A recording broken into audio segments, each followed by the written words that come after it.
नमस्कार मित्रांनो, सुस्वागतम. लग्नानंतर होईलच प्रेम या मालिकेच्या आजच्या भागामध्ये अगदी मनपूर्वक मी तुमचं स्वागत करते. तर आजच्या भागामध्ये आता काव्य ही रूममध्ये अभ्यास करत असते आणि पार्थ तिच्यासाठी जेवणाचं ताट घेऊन येतो आणि काव्याला म्हणतो की हे बघा काव्या, प्लीज आता तुम्ही जेवण करून घ्या. तेव्हा आता काव्या म्हणते की प्लीज खरंच आता नकोय पार्थ, बघा एक्झाम परवावर आलेले आहेत, मला प्लीज अभ्यास करून द्या. तर पार्थ म्हणतो की हे बघा काव्या, अहो थोडंसं तरी खाऊन घ्या आणि हे बघा जर तुम्ही जेवला नाही तर मेंदूचं सगळं काही लक्ष पोटाकडे जाईल आणि हे बघा जेवण करून जरी तुम्हाला झोप आली तरी सुद्धा मी आहे ना, मी येतेच तुमच्या समोर काम करत बसणार आहे. तर तुमच्या कानाशी हॉर्न वाजवेल, त्यामुळे तुम्हाला झोप नाही येणार. तर तेव्हा काव्य म्हणते की नकोय. तेव्हा आता लगेच पार्थ म्हणतो की काय नकोय आणि मी एक काम करतो, मी मात्र माझ्या हाताने तुम्हाला भरवतो. तर काव्य म्हणते की काय काय बोलतात. तर पार्थ म्हणतो की हे बघा मी चान्स नाही मारत, एक मित्र म्हणून मी तुमची मदत करतोय, तुम्ही तर मला मित्र मानतात, मग फ्रेंडशिप काय तो अगदी माझा बँड वाजवायला बांधला होतात का. आणि हे बघा तुम्हाला फक्त आ करायचं आहे, मी तुम्हाला भरवतो. तेव्हा लगेच आता काव्य ही पार्थकडे पाहतच असते आणि मनात म्हणते की खरंच पार्थला माझी किती काळजी आहे, माझ्यासाठी अगदी जेवण सुद्धा घेऊन आलेत. तेव्हा आता काव्य पाहतच असते. तर पार्थ लगेच म्हणतो की हे बघा खात राहा आणि तुम्ही अभ्यास करत राहा. तेव्हा आता काव्य म्हणते की खरंच नकोय, प्लीज नकोय मला, की थोडंसं खा. तर काव्य म्हणते की नकोय म्हणते. तेव्हा आता लगेच पार्थ म्हणतो की हे बघा लग्नाच्या पंक्तीमध्ये मी तुम्हाला घास नाही भरवलेला, परंतु संसाराच्या बुकेमध्ये मात्र मी तुम्हाला माझ्या हाताने खाऊनच घालीन. आता लगेच काव्य ही पाहतच असते. तर पार्थ आपल्या हाताने काव्याला भरवत असतो. काव्य म्हणते की मला काही गरज नाही तुमच्या हाताने भरवण्याची, तरी सुद्धा पार्थ ऐकत नाही आणि शेवटी तो काव्याला घास भरवतोच. तेव्हा आता काव्य जेवता जेवता मात्र आता अगदी अभ्यास सुद्धा करत असते.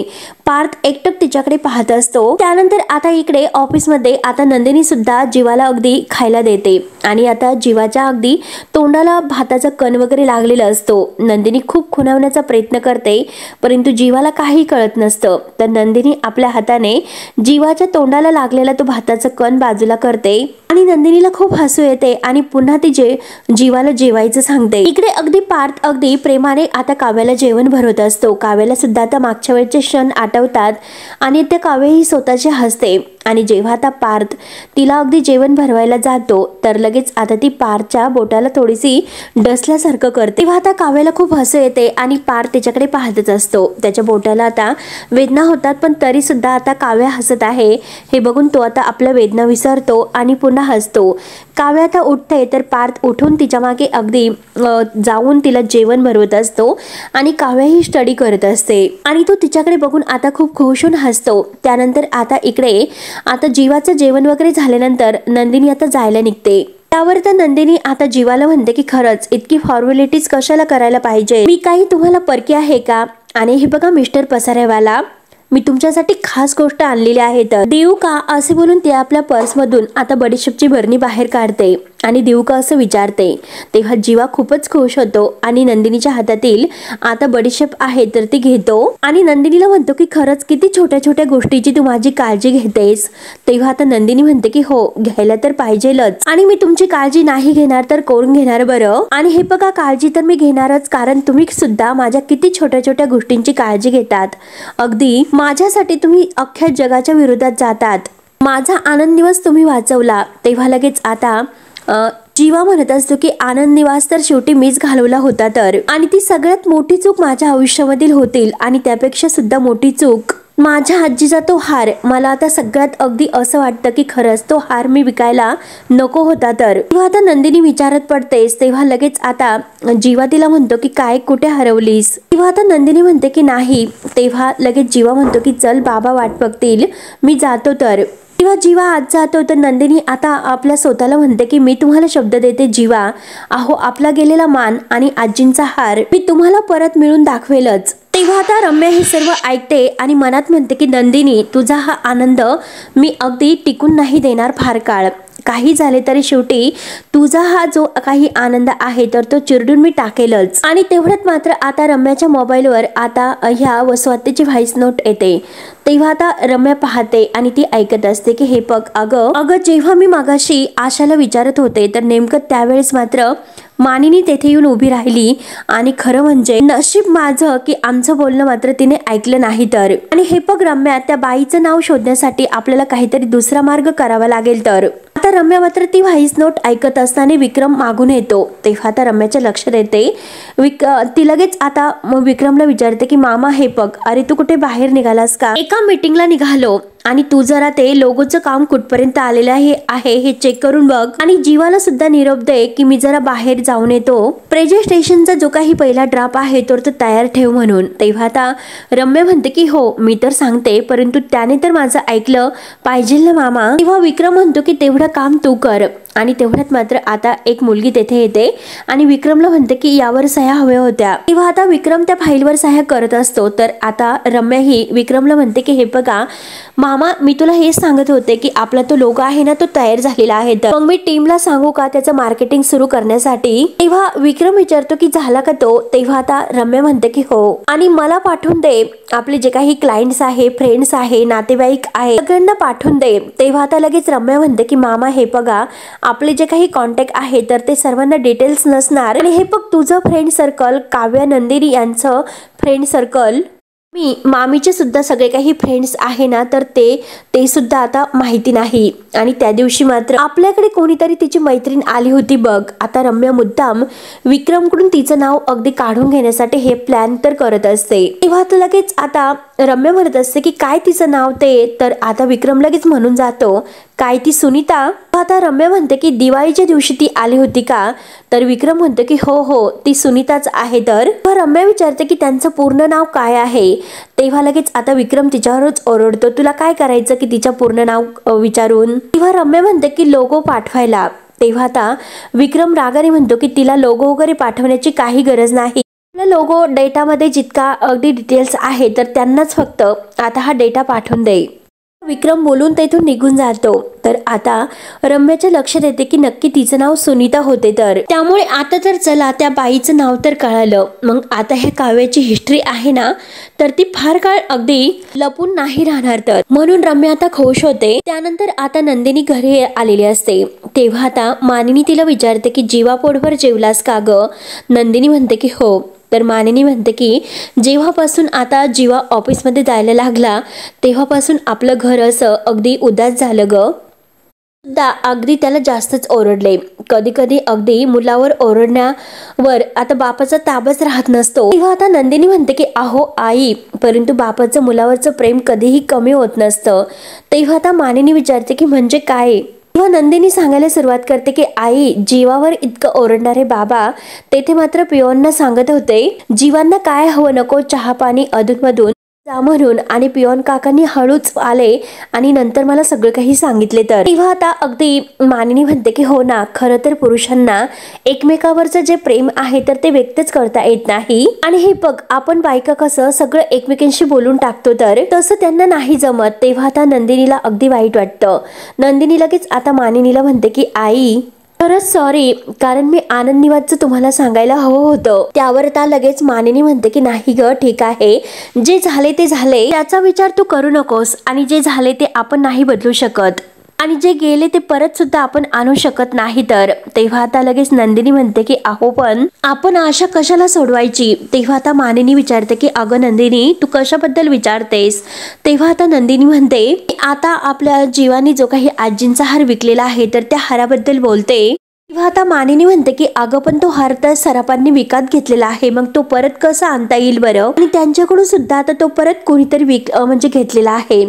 तेव्हा आता नंदिनी म्हणते की हे बघा आई, त्या माणसाला शोधण्याचं काम मी अगदी सुरूच ठेवणार आहे। तर आई मी काल सोनाराकडे गेले होते, मी त्या माणसाबद्दलचे डिटेल्स त्यांना विचारले, परंतु त्यांनी मला काही सांगितले नाही, तर आणि असं काही सांगणं हे त्यांच्या पॉलिसीत नाही बसत असे ते सांगतात। तर पण काही झाले तरी शेवटी मी त्या माणसाला शोधणारच, आणि एकदा की ते भेटले त्यांना हवी ती किंमत देऊन तो हार परत करा असं मी आता त्यांना विनवण्या करेल। तेव्हा आता हे ऐकून मानिनी म्हणते की अगं पण तो माणूस तुला कुठे सापडणार आहे, एव्हाना तो भारत सोडून वगैरे गेला असेल। तेव्हा नंदिनीच्या डोक्यामध्ये काहीतरी प्लॅन येतो। ती आपले 2 बोट पुढे करते आणि आईंना म्हणते, आई फक्त यातील एक बोट निवडा। तेव्हा मानिनी म्हणते की अगं काय, तर नंदिनी म्हणते की आई प्लीज प्लीज फक्त एकदा निवडा। तेव्हा आता लगेच मानिनी एक बोट धरते, तर नंदिनी म्हणते की आई कुठेच गेलेला नाही तो माणूस, भारतामध्येच आहे। तर मानिनीला खूप हसू येतं। मानिनी म्हणते की खरंच नंदिनी तुझी कमाल वाटते बाई मला,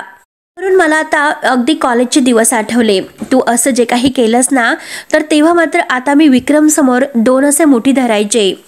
अगं नंदिनी तू जे काही म्हणतेस ना तेच होऊन दे, परंतु तरी सुद्धा मनामध्ये एक भीती आहे। तर तेव्हा नंदिनी विचारते की आई कसली भीती, आणि हे बघ जरीही तो माणूस तुला सापडला तरी सुद्धा तो हार तो तुला परत देईल याची काय गॅरंटी आहे बरं। नंदिनी विचारत असते की आई तुमच्याकडे अगदी एखादा फोटो तर असेल ना त्या हाराचा। तेव्हा आता मानिनी म्हणते की अगं फोटो कसला। तेव्हा आईंच्या वाढदिवसाला आम्ही दरवेळेस तो हार कपाटातून बाहेर काढायचो, त्याची पूजा करायचो, फुलं व्हायचो आणि अगदी परत ठेवून द्यायचो, परंतु फोटो कधी काढावा असा विचारच कधी मनात नाही आला ग, असे कधीही मनात आले नाही। त्यामुळे त्या हाराचा एकही फोटो आपल्याकडे नाही। तर अर्थात म्हणजे तो हार कसा आहे हे ठळक लक्षात आहे तर माझ्या। तेव्हा हे ऐकून आता नंदिनी खुश होते आणि म्हणते की आई ठीक आहे, तर काही झाले तरी का अगदी तो हार मला परत मिळवायचा आहे। तर कारण तो हार आता माझ्यासाठी हार नाही तर माझ्यासाठी स्वाभिमानाचा प्रश्न झालेला आहे। तर मात्र माझा स्वाभिमान जपण्यासाठी तो हार विकला, त्यामुळे त्यांचा गेलेला मान परत मिळवण्यासाठी तो हार मला काही झाले तरी आता परत मिळवायचा आहे। तर हे बघा आई, माझे बाबा नेहमी म्हणायचे की जे आपलं असतं तर ते आपल्याकडे परत येतच, तसे जेव्हा माझ्या आयुष्यामध्ये आले तसेच आता तो हार सुद्धा माझ्याकडे परत येईलच, हे मात्र नक्की। आणि आता कितीही काही झाले तरी शेवटी तो हार मी परत मिळवेलच। तेव्हा मात्र आता मानिनी म्हणते की हो मिळवशील, अगदी नक्की मिळवशील, कारण माझाही तुझ्यावर अगदी माझ्यापेक्षा जास्त विश्वास आहे। तर कारण माझी नंदिनी फक्त बोलून नाही तर करून दाखवते, म्हणून आता प्रेमाने नंदिनीचा अगदी गाल वगैरे धरून ही तिचं अगदी कौतुक करत असते मानिनी। आता हे ऐकून मात्र नंदिनीचा चेहरा खूपच खुलतो, ती खूप खुश होते। तर तेव्हा आता मानिनी तिच्या डोक्यावरून प्रेमाचा हात फिरवते, नंदिनीला इतका आनंद होतो। नंदिनी लगेच आता मानिनीच्या मिठीत येते, मानिनी अगदी तिला प्रेमाने जवळ घेते। त्यानंतर आता इकडे रम्या घरी येते आणि रम्या घरी येऊन आता वसुहत्याला त्या सुनीताचं नाव सांगते। ते ऐकून आता वसुहत्या म्हणते की काय बोलतेस रम्या, सुनीता नाव आहे का तिचं, आणि 1 मिनिट तर तिचं आडनाव काय म्हणालीस बरं। तेव्हा आता रम्या म्हणते की तेच तर ते, कारण आता त्या मामाने मला फक्त तिचं नाव सांगितलं, मी आडनाव विचारण्याचा प्रयत्न केला परंतु मामा अगदी मला म्हटला की तुला काय करायचं, म्हणून मला मामाकडून तिचं पूर्ण नाव नाही कळाले। मग आता मला एक कळत नाही, फक्त नावावरून आपण त्या बाईला कसं शोधणार आहोत बरं। तेव्हा आता वसुहत्या म्हणते की अगं हे बघ रम्या, अगं कधी कधी आता वस्तू आपल्या डोळ्यासमोर असतात परंतु त्या आपल्याला दिसत नाही। तर आणि हे बघ अगं मानिनीच्या मोबाईल मध्ये त्या सुनीताचा नंबर तर असेल ना। तेव्हा आता रम्या हसते, रम्या म्हणते की अगं बाई हो तर, आणि हे बघ अगं मी तर विसरलेच होते, परंतु अगं हे बघ ना आई, अगं मामी तर आपल्याला तिच्या मैत्रिणीचा त्या सुनीताचा नंबरच द्यायला बसलेली आहे। तर वसुताई हा घ्या बरं सुनीताचा नंबर, असे मात्र आता रम्या मुद्दाम बोलते। तेव्हा आता लगेच वसुहत्या ही रम्याला मारते आणि म्हणते की हे बघ उगाच आगाऊपणा करू नकोस। रम्या म्हणते की आई अगं मग तू कशी बोलते, तर वसुहत्या म्हणते की कशी बोलतेस म्हणजे काय, हे बघ रम्या, अगं मानिनीच्याच मोबाईलमध्ये आता शेवटी सुनीताचा नंबर आपल्याला मिळणार आहे। तर त्यासाठी आपण एक काम करू, आज रात्री मात्र सगळेजण झोपले तर आता झोपल्यानंतर आपण दोघी मात्र मानिनीच्या खोलीत जाऊ आणि तिचा मोबाईल मात्र शोधू आणि त्या मोबाईल मधून आपण सुनीताचा नंबर अगदी मिळूयात। तर एकदा की तो नंबर आपल्याला मिळाला तर आपलं काम होईल। तेव्हा आता रम्याला हा प्लॅन पडतो, रम्या खुश होते। त्यानंतर आता इकडे पार्थ लॅपटॉपवर काहीतरी काम करत असतो आणि कोणत्या तरी नंबर बद्दल तो आता विचारत असतो। आणि आता मात्र अगदी पार्थ काम करत असताना मात्र त्याला काव्याचं जे काही चित्र आहे तर ते त्याच्या समोर येते आणि तो सारखा काव्याच्या चित्राकडे पाहतच असतो। आता त्या चित्राकडे बघून तो गालातल्या गालात हसतो आणि खूप खुश होतो आणि तेवढ्यात त्याच्या मोबाईलवर एक कॉल येतो। आता मात्र तो काउन्सिलरचा कॉल असतो। आता काउन्सिलरचा कॉल बघून आता पार्थला टेन्शन येते। पार्थ आता टेन्शनमध्येच तो कॉल उचलतो तेव्हा आता काउन्सिलर अगदी फोन करत असतात. तर पार्थ फोन उचलून आता कशा आहात असे आता दबंग आवाजाने जरा बोलतो. तेव्हा आता लगेच या काउन्सिलर म्हणतात की अहो पार्थ देशमुख तुमचे नातेवाईक नाही तर काउन्सिलर आहे. तेव्हा आता पार्थ अगदी थोडासा अडखळतच बोलत असतो. त्याला भीती वाटत असते. आणि हे बघा पार्थ देशमुख आपली भेट तर रोज नाही परंतु महिन्यातून एकदा ठरलेली असते. तर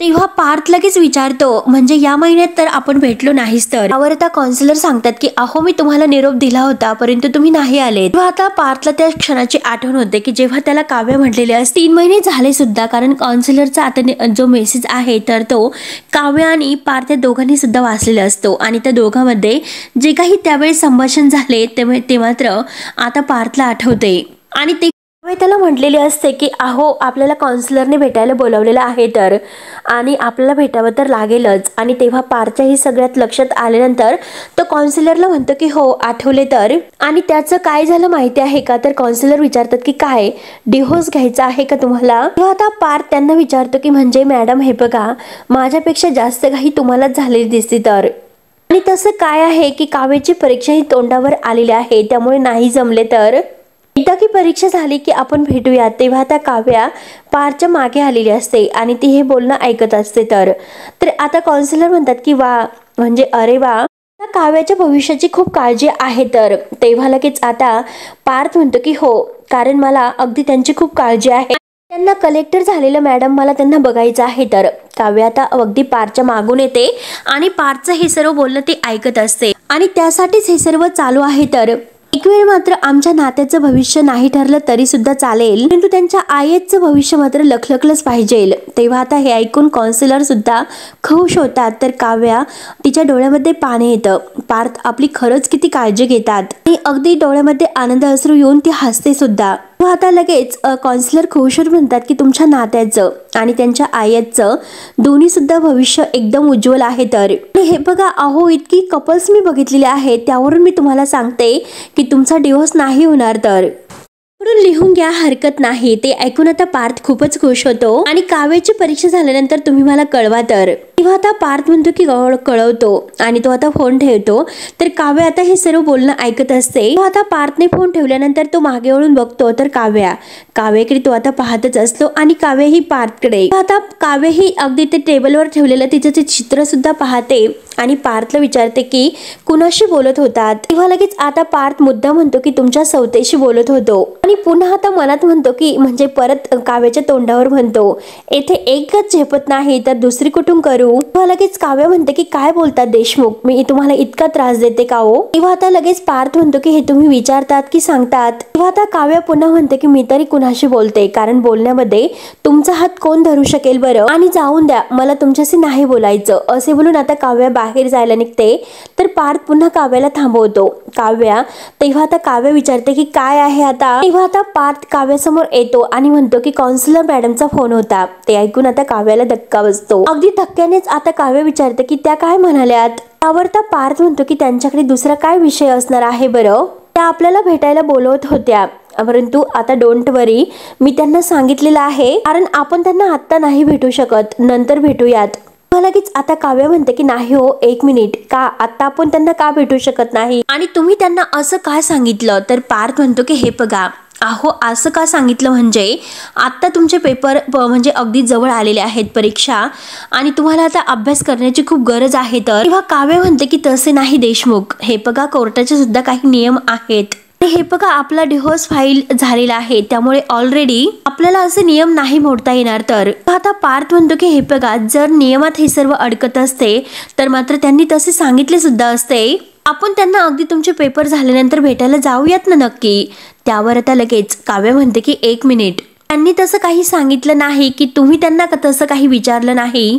तेव्हा आता पार्थ म्हणतो की हे बघा दोन्ही सुद्धा आणि तुमची परीक्षा आहे आपलं ठरलं होतं त्यांना नाही म्हणून सांगायचं म्हणून. तेव्हा आता काव्य म्हणते की हे बघा पार्थ समजून घ्या आपण मात्र हे सर्व असं ठरवायला नको कारण आपण ते नाही ठरू शकत. तुम्ही त्यांना फोन करा आणि त्यांना फोन करून सांगा की जर काही प्रॉब्लेम येत असेल नाही तर आम्ही सुद्धा येतो अगदी ठरलेल्या वेळेनुसार आणि त्या तारखेला त्यामुळे काही इश्यू नाही. त्यांना तुम्ही तसं सांगून टाका. आता काव्याचं हे बोलणं ऐकल्यानंतर आता पार्थ तिला विचारतो, म्हणजे तुमच्या मनात आहे का आणि तुम्हाला डिव्होर्स हवा आहे का? हे ऐकून आता काव्याला खूप मोठा धक्का बसतो. काव्या काही उत्तर देत नाही. तर मित्रांनो, हा भाग येथे संपतो. पुढील भागामध्ये आता जीवा हा कामावरून येतो आणि तसाच झोपी गेलेला असतो, खूप दमलेला असतो. परंतु नंदिनी म्हणते की हे बघा जीवा, उठा, खाऊन घ्या. तेव्हा आता जीवा म्हणतो की नाही, अगं भूक नाही. नंदिनी आता स्वतः जीवाच्या हाताला धरते आणि त्याला उठून बसवते आणि म्हणते की हे बघा, तुम्ही जर आता असं म्हटला की भूक नाही तर मात्र मला दुसरी पद्धत अवलंबावी लागेल. जीवा विचारतो की कोणती पद्धत? तेव्हा आता नंदिनीने आता जीवासाठी ताट करून आणलेलं असतं आणि ती आपल्या हाताने आता जीवाला अगदी घास भरवते आणि म्हणते की हा घास नंदिनीचा. तेव्हा आता जीवा खूपच खुश होतो आणि नंदिनी प्रेमाने आता जीवाला भरवत असते. त्यानंतर आता इकडे पार्थ आणि नंदिनी हे एकत्र असतात. तर आता नंदिनी त्याच्या टेबलजवळ आलेली असते आणि काव्याचं ते चित्र पाहते आणि ती पार्थला विचारते की हे चित्र तुम्ही काढले का? तेव्हा आता पार्थ म्हणतो की हो. आता ते जे काही अगदी हुबेहूब स्केच काढलेला आहे तर नंदिनीच्या डोक्यामध्ये आता अगदी एक प्लॅन येतो. तेव्हा आता नंदिनी लगेच आता आईला म्हणते की हे बघा आई, तुम्ही एक काम करा, त्या हाराचं जे काही वर्णन आहे तर त्या हाराबद्दल तुम्ही पार्थला सांगा. आता पार्थ मात्र एकदम हुबेहूब अगदी त्या हाराचं वर्णन ऐकून स्केच काढतील. काव्य सुद्धा खूप खुश होते. नंदिनी म्हणते की आपण ते स्केच आहे तर ते पेपरला देऊया. तर तेव्हा मात्र आता जसजसे मानिनी सांगत असते तर पार्थ मात्र तसतसे त्या हाराचं चित्र काढत असतो. त्यानंतर आता इकडे रम्या आणि वसुआत्या यांना एकत्र पाहतात. रम्या लगेच आता वसुआत्याला म्हणते की तोपर्यंत तू मामीच्या रूममध्ये जा आणि मामीचा मोबाईल घेऊन त्यामधून तो नंबर तू शोधून काढ. तोपर्यंत मी लक्षात ठेवते आणि कुणालाही आता रूममध्ये येऊन देत नाही. तर आणि तेवढ्यात आता वसुआत्याला मानिनीचा जो काही फोन आहे तर तो बेडवर सापडतो. आता त्या फोनमधून तो नंबर मात्र ती घेतच असते आणि त्याच वेळेस तिथे काव्य येते. काव्य मात्र आता वसुआत्याकडे पाहत असते, ते पण रागाने. आता वसुआत्या नक्की काय करते मम्मी आईंच्या रूममध्ये हे मात्र आता काव्य ही विचार करत असते आणि आता रागाने मात्र ती वसुआत्याकडे पाहते. तेव्हा आता मित्रांनो, पुढे काय होईल हे बघण्यासाठी आपल्या चॅनलला नक्की तुम्ही सबस्क्राईब करत राहा. धन्यवाद.